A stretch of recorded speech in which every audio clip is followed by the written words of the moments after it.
depois de ouvirmos estas palavras muito interessantes, vamos fazer uma pequena mesa redonda em que os oradores estão disponíveis a que quem estiver interessado em fazer alguma pergunta sobre o tema que foi referido por algum dos oradores está à vontade e eles estão disponíveis para dar essa resposta que vocês pretendem, no caso de haver alguém que queira fazer intervenção. Eu estou emocionada com a sessão, gostei muito. Também sou espiritualizada há muitos anos. Até já vivi no Rio de Janeiro 8 anos. E já era quando fui para lá. Reformei-me agora como professora durante 30 anos, professora de matemática.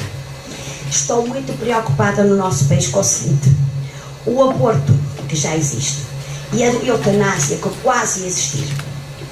Como é que podemos contribuir para não ter um país destes? São questões de facto muito complexas. É evidente que há uma responsabilidade coletiva e uma responsabilidade individual. O aborto está legalizado e o importante de facto é a nossa postura, não é? Perante a nossa luta, digamos, no nosso dia a dia, as pessoas que realmente nos contactam, não é? Ou que conhecemos e que estão a vivenciar situações, às vezes, de gravidez indesejadas, no sentido de ajudar. Mas em relação ao aborto, eu também gostaria muito de dizer uma coisa que é muito importante. A doutora Inês acabou com uma diapositiva em que dizia que o amor cobre a multidão de pecados, não é? E que todos nós, não é, já temos vidas passadas com grandes endividamentos, se calhar muito mais graves do que o aborto, porque muitos estarão relacionados até em mortes em massa. Enfim, não interessa o porquê, não é? Então o importante é que aqueles que já o vivenciaram de alguma forma, que não estacionem na culpa, que sigam em frente. E isso é uma mensagem que eu acho que é muito importante, porque ser espírita é ser cristão, é amar e é pôr o amor como capacidade para transformar tudo, não é? Então, se nós o vivenciamos nesta vida ou noutra vida, Deus dá-nos sempre a oportunidade de reparação, não é? Então, nessa perspectiva passada, claro que com o conhecimento atual a pessoa irá ter outras opções, não é? Mas ter essa visão para com o passado acho que é de facto muito importante, porque a doutrina espírita deve ser uma doutrina libertadora e não uma doutrina nunca castigadora, não é? E às vezes fica essa imagem: meu Deus, e que eu já fiz o aborto, e o que é que vai acontecer? Não vai acontecer nada.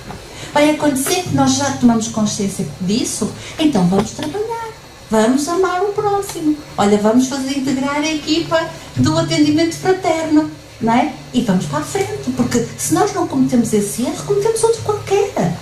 E o caminho é sempre para a frente, e isso é muito importante. Agora, é assim, há a consciência individual, não é? Que não temos outra forma de o fazer. Claro, quando nos perguntarem a opinião, nós podemos expressar a nossa opinião, mas sempre tendo este cuidado, não é? De realmente levar o amor. E confiar que a sociedade vai progredir sempre, não é? E que já foram permitidas coisas muito mais horrorosas, não é? Já foi permitida a pena da morte, já foi permitido queimar em fogueiras as falacias, já foi permitido, enfim, a escravatura era uma lei normal, não é? E a humanidade evolui e as coisas vão se transformando. Então eu acredito, não é? Que num futuro mais ou menos distante, não sei, que vamos integrar um outro patamar de compreensão, quando de facto esta ideia da espiritualidade se tornar uma ideia mais abrangente, não é? E então essa situação se mudará. Quanto tempo vai demorar a gente não sabe, não é? E outra coisa muito importante, quer em relação ao aborto, quer em relação à eutanásia, que eu gostava também de deixar aqui expresso, é que assim, as pessoas que lutam por ela, nomeadamente a nível de lei, não é? Essas pessoas não o fazem com má intenção, e isso é muito importante que fique claro, não é? Apenas têm uma visão materialista, porque quando uma pessoa diz que é a favor do aborto, não é? Estamos a falar na perspectiva mesmo de, enfim, de legislação de lei, ou que é a favor da eutanásia, não é? Na verdade, eles acreditam piamente que é uma forma de diminuir o sofrimento. Então, essa decisão desses nossos irmãos de caminhada não é com má intenção, e isso é muito importante, não é? Porque isso vai mudar a nossa postura perante essas pessoas. Apenas elas ainda não atingiram, não é? Essa certeza de que a vida continua e que, portanto, a questão da criança ser deficiente, a questão de nós estamos a vivenciar uma situação terminal, tem muitas outras implicações, não é? E, portanto, nós temos de facto saber viver essa situação. Esses fenómenos são decorrentes de uma visão ainda muito materialista da vida que decorre. Então, temos que ter essa visão. E o que é que nós podemos fazer? Podemos fazer algumas coisas e devemos fazer para além do nosso dia-a-dia, não é? E de irmos explicando, de facto, a importância da vida, não é? E que a vida é mais importante do que a autonomia, não é? E que nós não temos autonomia para tudo, não é? Porque essa questão de dizer que a autonomia está acima de tudo, não está, não é? Porque se eu quiser bater aqui à doutora Inês, eu não tenho autonomia para o fazer, certo? Então, a nossa autonomia, se nós formos falar de autonomia, a autonomia é muito relativa, não é? E a discussão, no fundo, centra-se muito entre isto. O que é mais importante? Os que defendem a eutanásia acham que o mais importante, o que caracteriza o ser humano enquanto ser humano, é a sua capacidade de autonomia. E os outros é o direito à vida, é de facto a inviolabilidade da vida, não é? Então é um bocado por aí. E o que é que nós podemos fazer? Podemos escrever, podemos manifestar a nossa opinião. Nós temos um texto na Amenorta, que de alguma forma faz uma reflexão baseada na ciência e baseada também no conhecimento das doutrinas espíritas sobre a eutanásia. Sei que os nossos companheiros da ADEP escreveram para a Assembleia da República e obtiveram a resposta a dizer que o documento foi aceito. Não disseram mais nada, mas foi aceito, quer dizer que há de estar lá no seu lugar. Então vamos fazer o nosso caminho. Mas o que é preocupante é que os nossos políticos, nós somos agnósticos, a partir de 25 de abril. Eu lutei por ele numa Universidade de Economia. Passamos a agnósticos, saí 8 anos, voltei. E o Ministério mais importante é o da Educação e da Saúde. Esse retrata uma sociedade desenvolvida. E não há dinheiro para isso, porque há dinheiro para outras coisas. Portanto, poupar com cuidados coletivos, ou poupar na educação, como os professores, odeiam os professores, que são a entidade fundamental de uma sociedade desenvolvida. É muito preocupante. É muito materialista. É muito materialista. E depois, no Brasil, voltei outra vez para a Universidade, tirei o curso de Economia na Católica. E sou uma lutadora por uma sociedade desenvolvida. E é importante desenvolvermos essa luta. Não material. Exato. Mas é isso que nós estamos aqui a fazer, dentro da nossa dimensão. Eu acho que é isso que nós estamos a fazer e que faz parte realmente. Então temos todos que lutar muito. Porque a nível da educação também temos que lutar muito, porque a educação que querem é formar gente ignorante.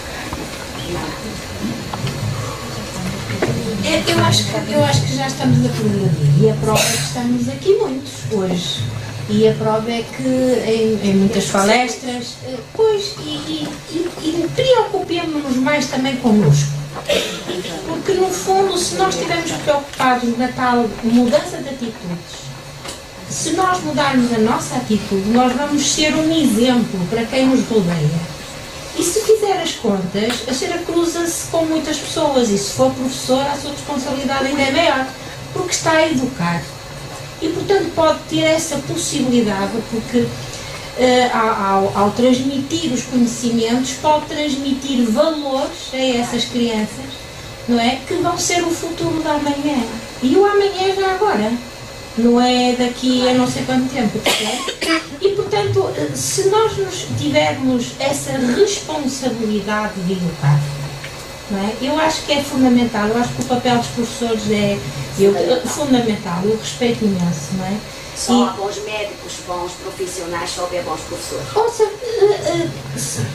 profissões bons.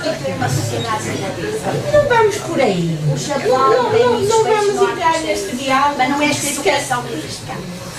Há muita coisa que não deveria existir e que existe. Isso só prova que nós estamos, como disse a doutora Paula, num caminho de evolução, não é? Nós ainda estamos muito longe, ouça, nós estamos muito longe daquela evolução que pensamos que temos.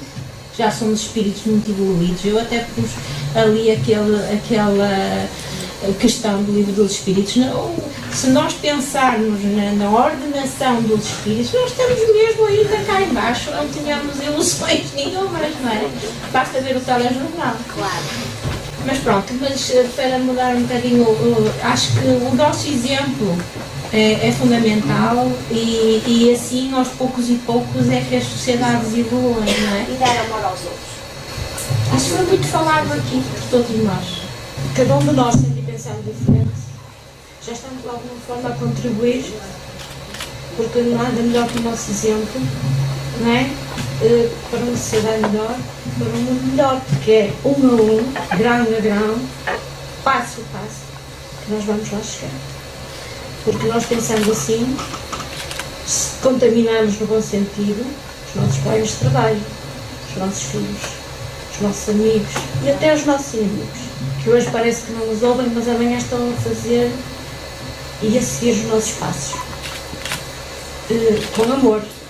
Só assim nós conseguimos envolver outra pessoa e ganhá-la para a nossa equipe, na sociedade e temos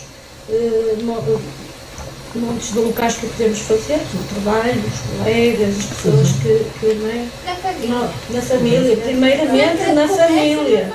A família é o núcleo principal, porque eles depois vêm cá para fora para a sociedade, também vão ter os amiguinhos, não é? Continua, é daí que tudo começa. E nós, em cada um de nós. Para mim, só vou completar aqui um bocadinho uma questão que foi colocada às vezes.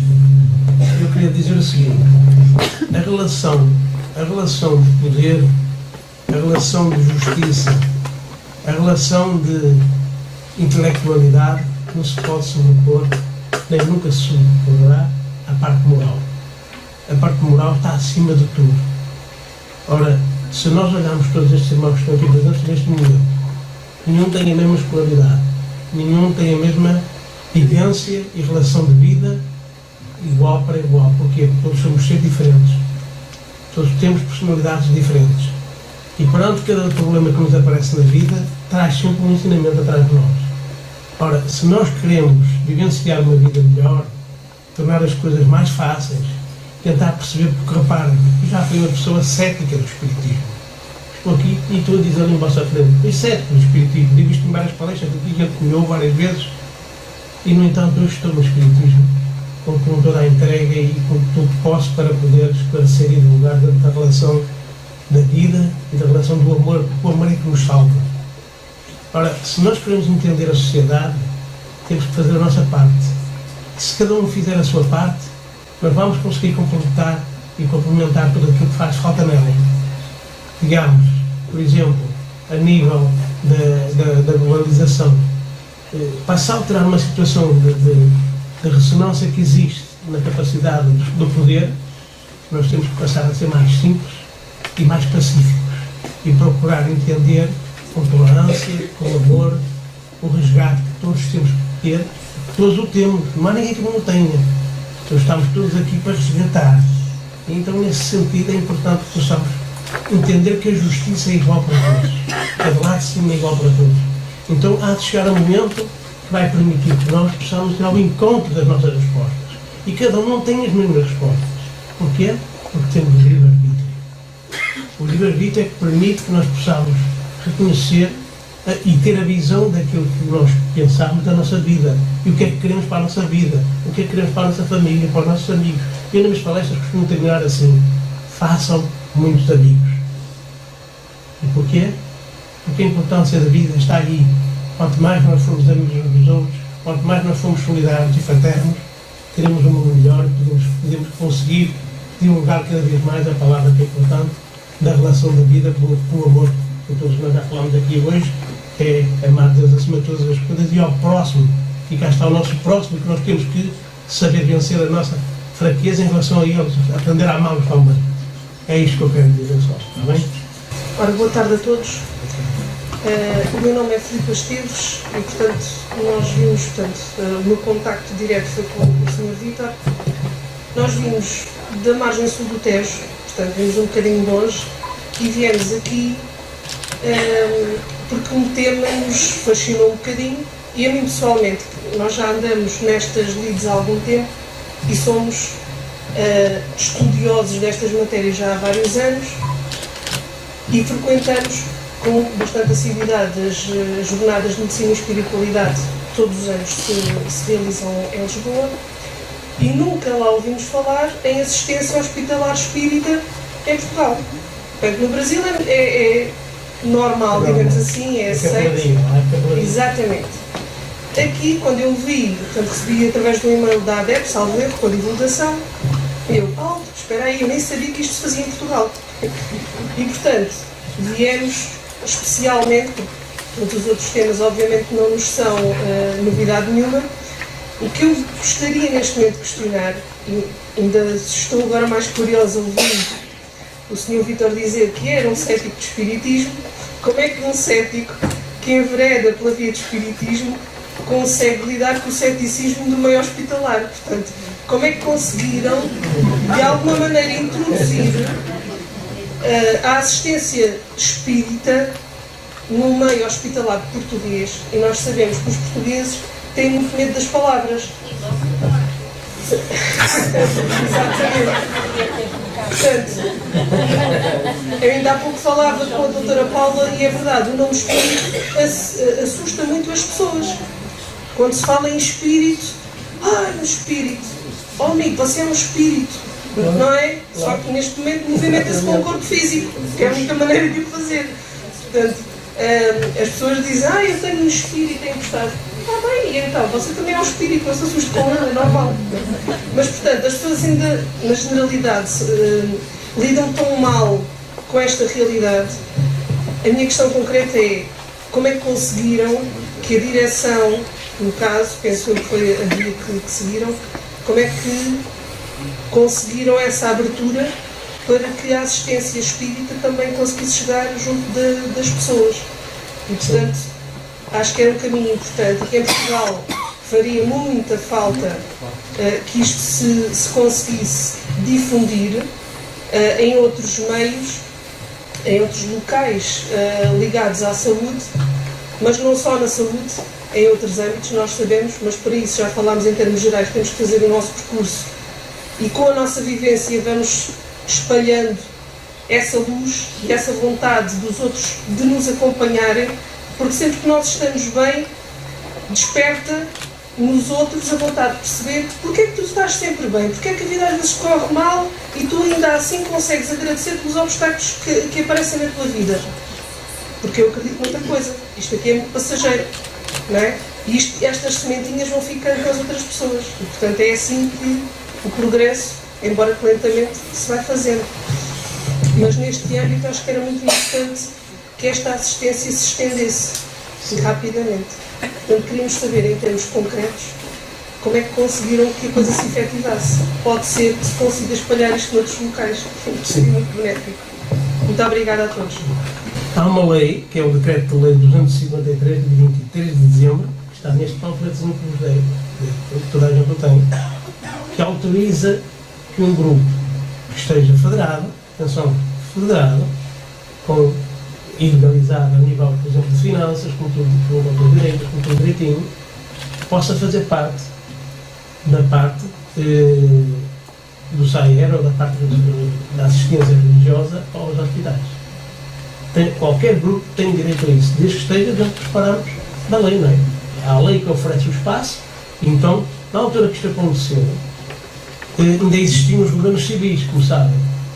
Deixavam de existir os governos civis e foi o governo civil, numa procura o Sr. Padre Capelão anterior, que aqui esteve, que foi o Sr. Padre Castro, e que louvámos aqui por ser uma excelente pessoa e ter um excelente paradigma de partilha, que pediu essa ajuda ao governo civil para nos aproximar a algum grupo espírita para trabalhar aqui também no hospital, na parte da assistência.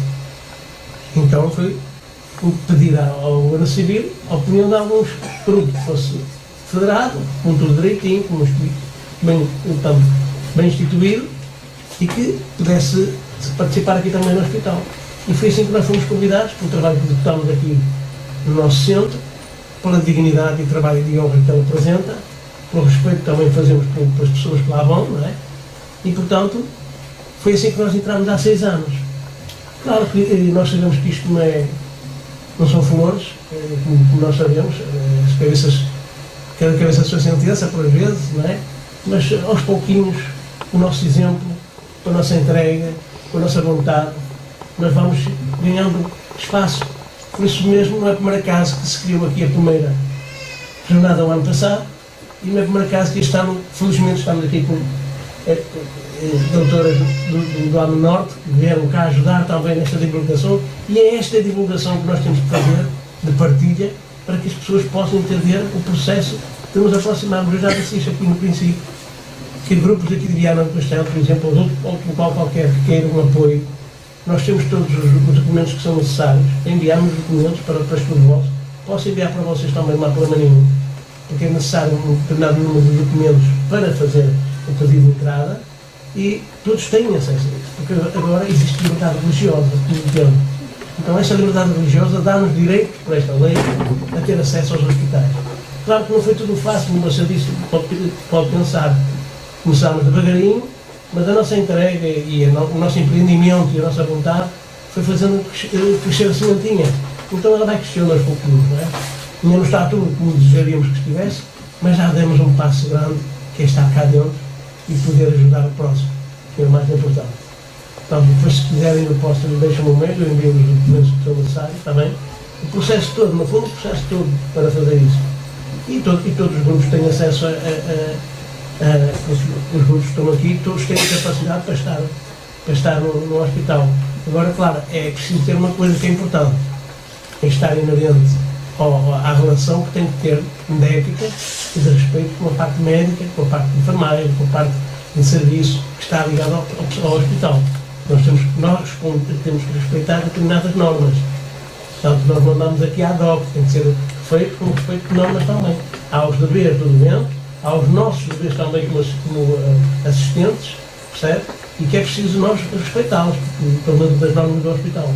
Portanto, fazendo isso, qualquer grupo que está aqui, seja de Viana, seja de Lisboa, seja do Porto, fazendo esse trabalho de comunicação à administração do próprio hospital, através da capelania, seja que capelania for, por norma é a capelania que está à frente dos hospitais, conseguem entrar dentro dos hospitais. Portanto, têm liberdade religiosa e eles têm que dar acesso a que isso aconteça. Não sei se lhes consegui explicar. No entanto, eu depois deixo-me um meio, eu mando os documentos, está bem? Certo? Sim, e repare, até posso tocar isso também, todos os estudantes têm direito à assistência religiosa, não é? E, portanto, isso faz parte também desse conceito. E por isso mesmo este decreto-lei transforma isso nesse sentido, de todo o doente, seja Jeová, seja agnóstico, seja judeu, seja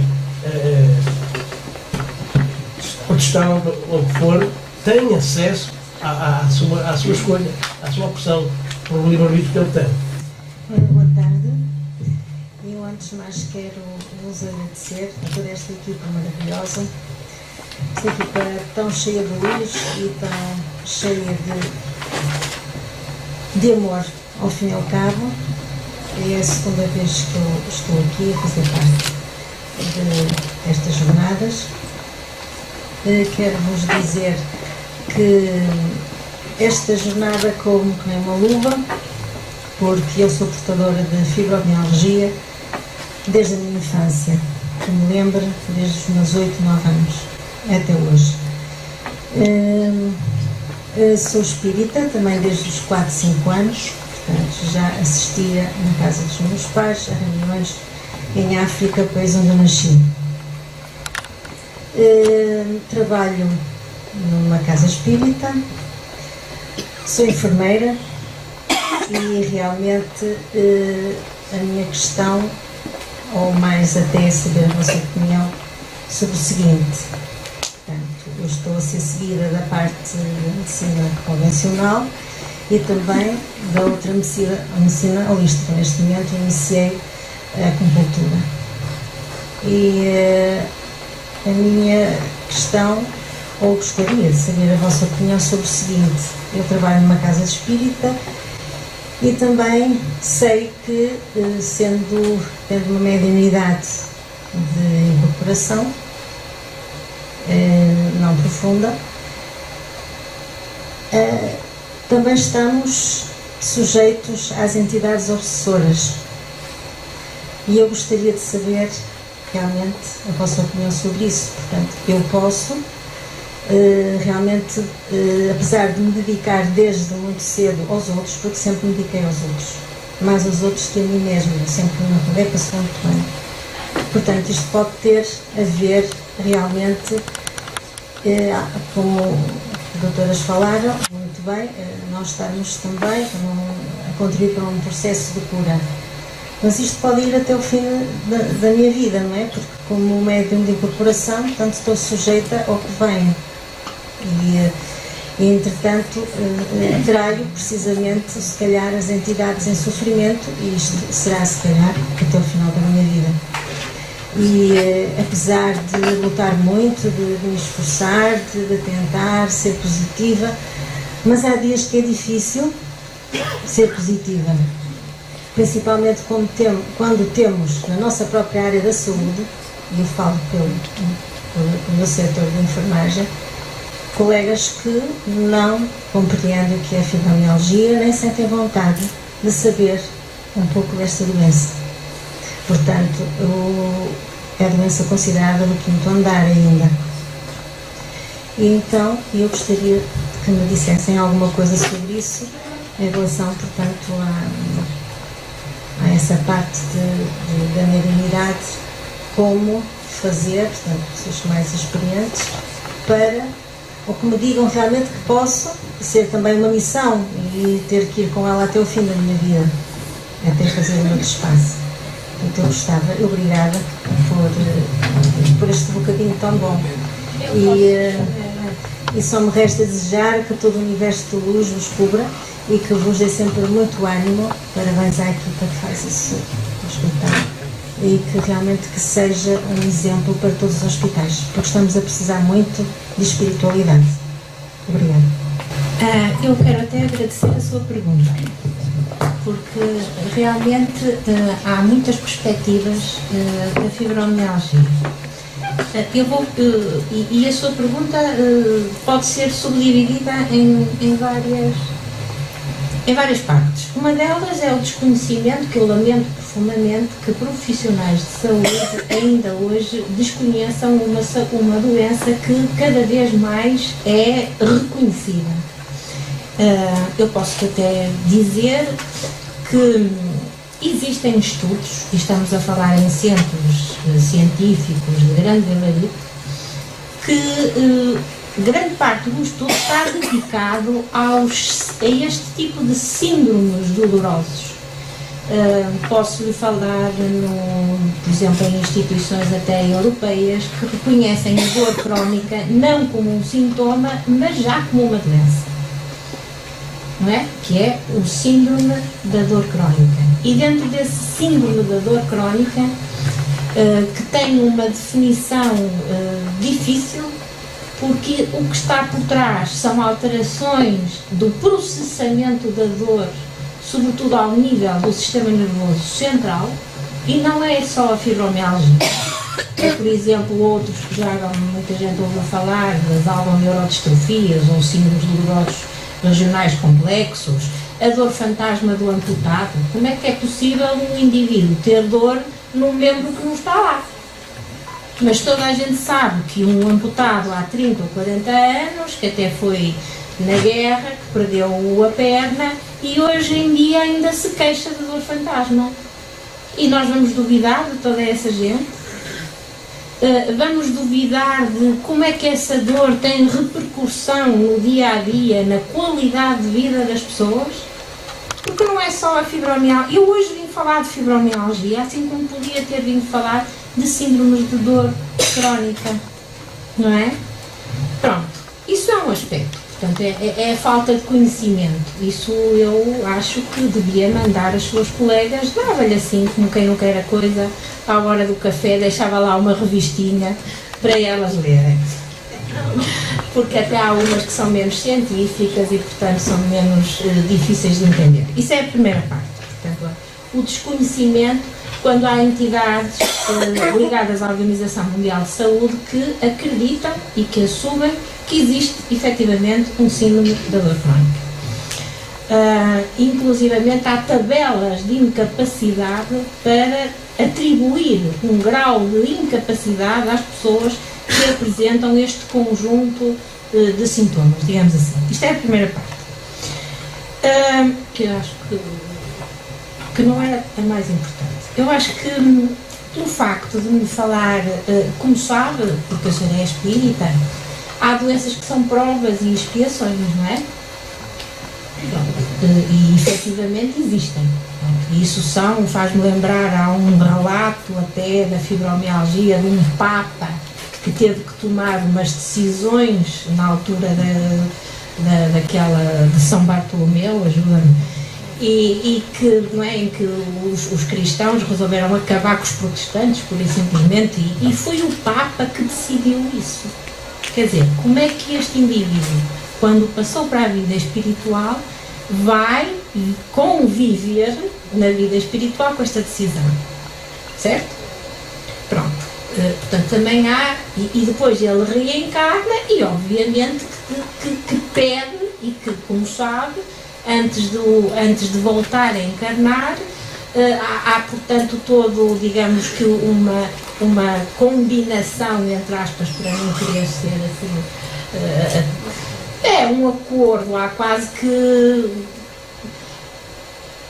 há uma espécie de, as pessoas, para se redimirem de todos os erros que cometeram no passado, assumem determinadas provas na sua vida e têm que as vencer para poderem evoluir. De outra forma, continuam sem evolução possível. Pronto, isso já sabia, é outro aspecto. E o último, que para mim é o mais importante, é a sua mediunidade. Mas o que é isto da mediunidade? Não é? A mediunidade é a comunicação com os espíritos. Ponto. Assim como nós estamos aqui a falar, as duas, ou vários, os espíritos também comunicam entre si e comunicam com os encarnados. Porque todos nós somos médiums. Uns têm uma mediunidade mais desenvolvida e uma mediunidade desenvolvida em determinado aspecto e outros uma mediunidade desenvolvida noutro. Mas todos nós, potencialmente, somos médiums. E é assim, sabe, eu tenho uma perspectiva da obsessão talvez um bocadinho diferente da sua. Porque o que é um espírito obsessor? É um espírito que tem sintonia connosco. Se ele não tiver sintonia connosco, não comunica connosco de maneira alguma. E, portanto, é por isso que é importante o conhecimento da doutrina. É por isso que é importante nós lermos e entendermos que se nós tivermos bons pensamentos, se as nossas vibrações forem boas, com quem é que nós vamos comunicar? É com os maus? Certamente que não. Quem é o seu grupo de amigos? Não são as pessoas que se afinam consigo? É a mesma coisa entre a relação da vida espiritual e da vida para além e da vida aqui, terrena. Não é? Portanto, nós, mais uma vez, é a mudança de atitudes. É o elevar o espírito, é o tal amor, é o deixar-nos de centrar na nossa doença, deixar-nos de ter aquele amor egoísta narcisista que nós muitas vezes temos para nos deixarmos que o verdadeiro amor entre dentro de nós. E esse é o amor ao próximo, o amor a Deus. É um amor que não é um amor retalhado. Nós, como homens, que não percebemos muito bem as coisas, retalhamos para as entendermos. Eu acho que o amor ao filho, o amor ao marido, o amor aos pais, é tudo a mesma forma de amor. Não é? E acima disso tudo há um amor ainda maior, que é o amor a Deus. Deus esse que nós ainda nem sequer temos capacidade de definir. Portanto, minha amiga, a mudança continua dentro de si, médium ou não médium. É uma mudança de atitude.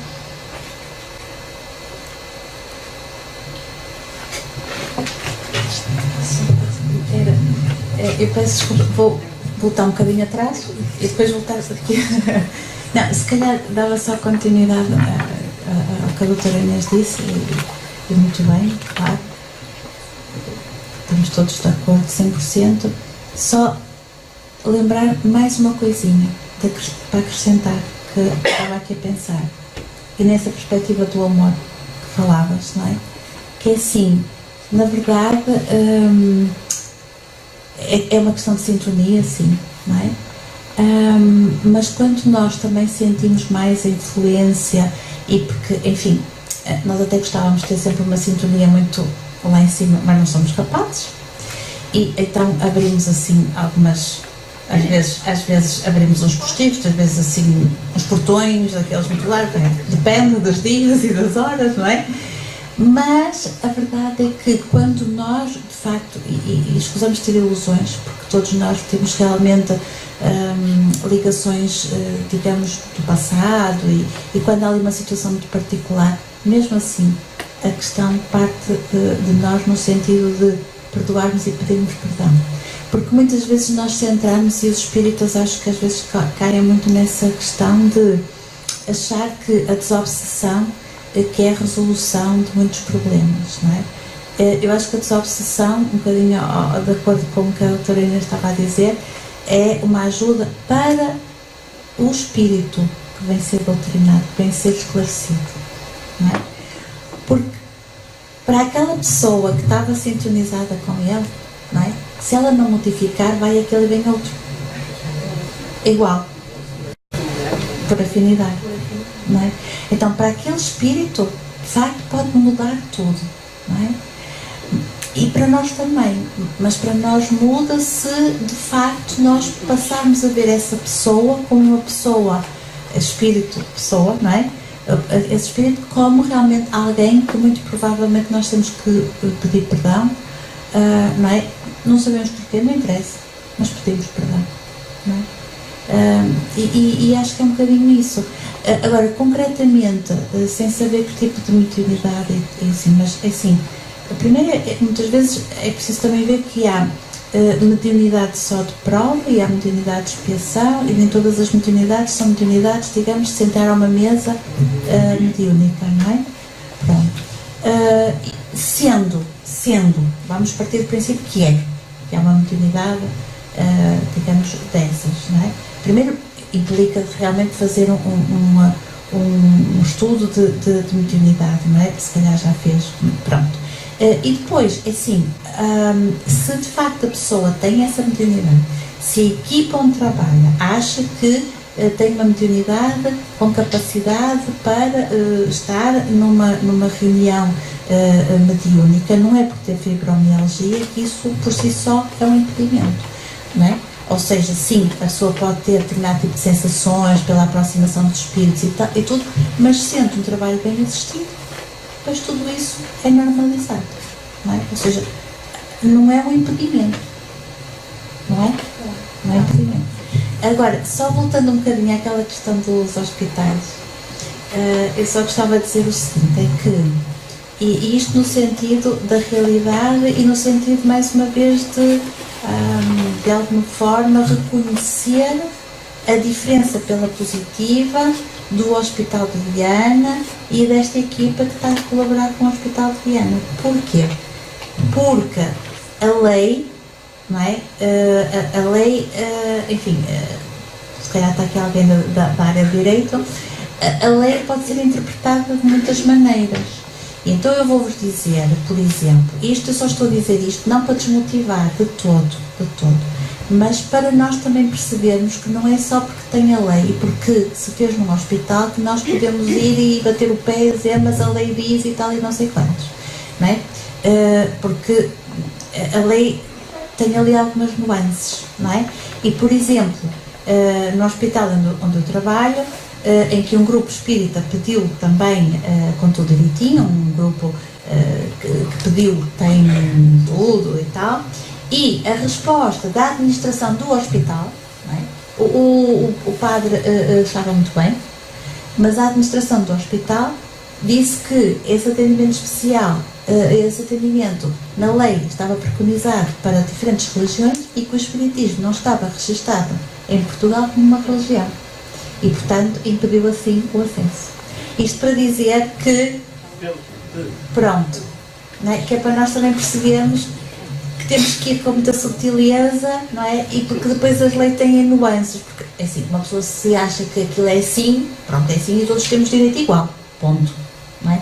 Mas, aqui, por isso é que eu digo, mérito deste hospital, mérito desse capelão que aqui esteve, mérito vosso, que conseguiram estruturar, e eu acredito, com esforço, outras equipas se estruturarão, sim, mas que não é um processo assim tão linear. Era só para acrescentar em relação ao que ela falou sobre a mediunidade. Acho que vocês comentaram basicamente tudo, mas para adicionar, que eu acho que é um ponto fundamental para a mediunidade, todos que têm mediunidade, é o Jesus, que é o nosso modelo e guia. E é por aí, por esse caminho que nós temos que seguir. E outro, que para ser um patamar um pouquinho abaixo, né, que Jesus é um espírito crístico, né, para o Criador, é Chico Xavier, que foi o maior modelo de mediunidade na humanidade. Então, Chico não foi privilegiado de maneira nenhuma, pelo contrário, ele sofria de inúmeras situações de saúde e trabalhava muito em prol do próximo e nunca se sentiu, muitas vezes se queixava, mas Emmanuel ia lá, puxava a orelha dele, e pela condição evolutiva dele ainda maior. Então a gente pode fazer essa comparação, que não tem como, né, a gente querer estar num patamar de Chico, mas sim no sentido do que ele ensinou enquanto médium. O que seria a mediunidade? É mais fácil de nos aproximarmos de Chico. Então, acho que isso do Chico é fundamental mesmo, e lá está a vigilância, muito estudo constante e fé e entrega sempre, né? Eu acho que o restante eles já falaram tudo. Boa tarde. Bem-aja, muito obrigado. Pergunta era para a doutora Inês, quando abordou a parte da... Se calhar eu estava distraído e não vi, por causa dos factos com causas da fibromialgia, por causa de flagelos enormes que podem ter acontecido na vida. Eu lembrei-me do Dr. Manuel Pinto Coelho, que eu li o livro dele de Dedo na Ferida, por causa do consumo, e que a maior parte dos seres humanos, a maior parte das vezes, na parte da infância, teve algum problema sempre, desde a concepção, desde que nós fomos, desde tudo que se passou, a criança está, nós estamos lá, já estamos a assistir a tudo, e hoje na atualidade o que se passa é que a maior parte de grandes amigos e a maior parte, uma grande parte, vocês estão separados, então, não é? Está acontecendo algumas coisas a nível social, é normal que nessa fase sensível do ser humano pode ter vindo a alturas de vidas anteriores, não estamos a tirar isso da equação, sempre, está tudo lá, mas numa fase muito sensível em que, dada a concepção e o nascimento, o ser humano naquela fase pode ter algumas variações, e então nessas causas dos flagelos que eu li, veio-me à cabeça, lembrei-me também do livro de Manuel Pinto Coelho, que ele fala, por causa das drogas e das tendências todas, que a maior parte das vezes, grande parte dos casos, era por causa da infância, e é mesmo quando estavam na barriga da mãe, em discussões, pequenas coisas, quanto mais sensível a ser, pior é as repercussões. Então, essa era a questão. Era só para acrescentar mais uma às causas do stress pós-traumático. Às vezes esses pontos muito sensíveis. Realmente é mais um facto, que podemos fazer aqui uma ligação. Portanto, isto significa que também intrauterinamente pode haver, de facto, stresses enormes. Pode haver até alguma incompatibilidade entre o espírito que se está a formar, não é? O feto que se está a formar e o espírito da mãe, que pode vir essa, digamos, essa desavença, digamos assim, haver alterações energéticas, não é? Diabetes, que às vezes podem vir exatamente desses desequilíbrios energéticos que se dão durante a gestação. E portanto isso é engraçado porque podemos ligar isso ao aborto. Porque então há ou não há vida? Então nós, quando estamos a provocar o aborto, já estamos a matar alguém, não é? E portanto, da nossa perspectiva espírita, a reencarnação faz-se muito antes da gestação, como aqui a doutora Margarida também falou no início da palestra, não é? Portanto, obviamente que essa também é uma fase sensível que poderá ser dada a traumatismos e a stress pós-traumático. Por outro lado, como eu também aqui disse, isso também pode vir de vidas passadas, não é? Esse stress pós-traumático não é necessariamente ocorrido nesta vida, mas pode ter sido noutras vidas.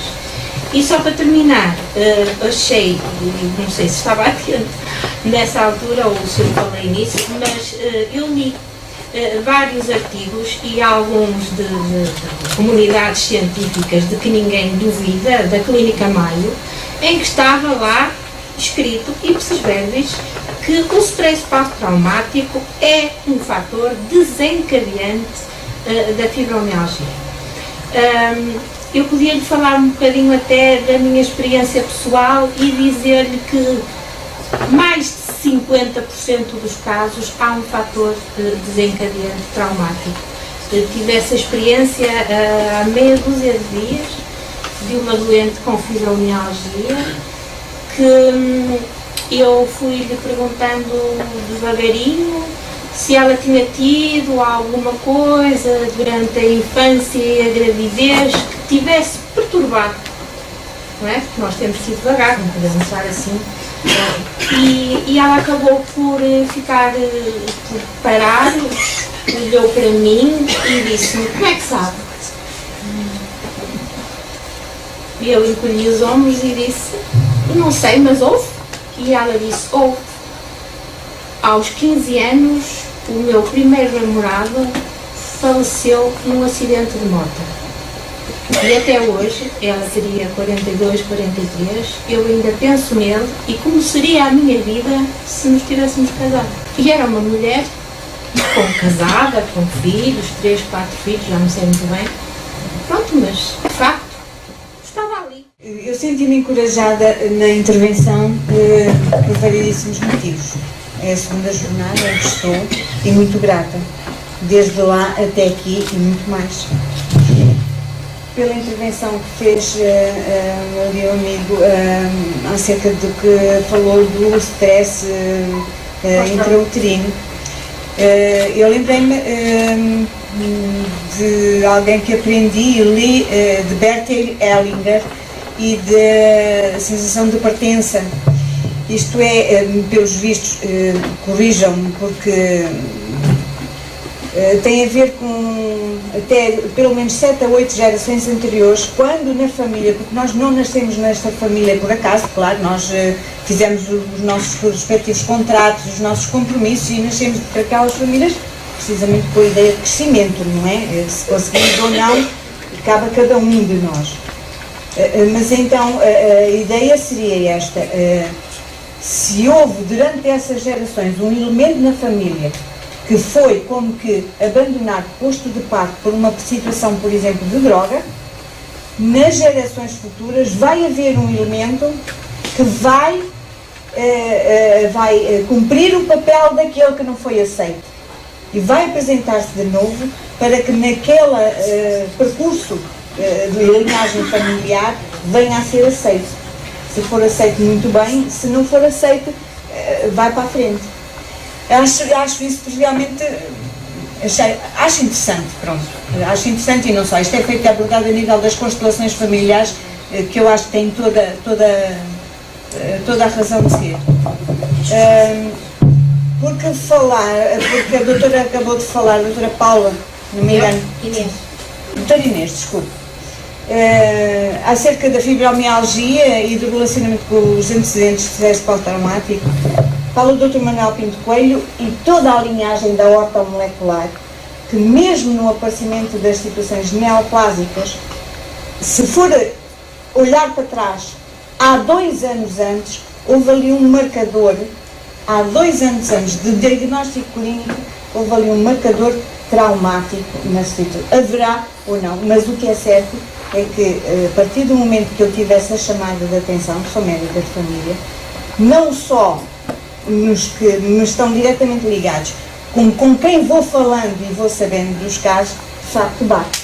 Até 2 anos antes do diagnóstico, aquela pessoa, neoplasia da mama, porque até determinada altura, e tu se falas no Manuel Pinto Coelho, sabes que até 2003 foi a era da genética, a partir de 2003 é da epigenética, e ponto final.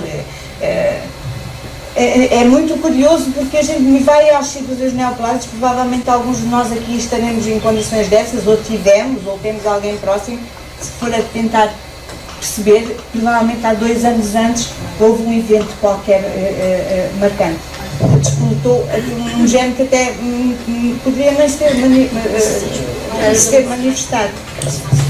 Obrigada. Já passámos um bocadinho da hora prevista, mas foi tempo útil. Vamos dar agora por encerrada esta jornada, deixando no ar o pensamento na próxima jornada, a ver se conseguimos outra vez. E acho que vamos conseguir, porque temos que ser positivo. Vamos dizer que não, sem termos uma certeza, mas acho que é sim. Vamos fazer o encerramento. Vou dar a honra ali ao Vítor para fazer o encerramento.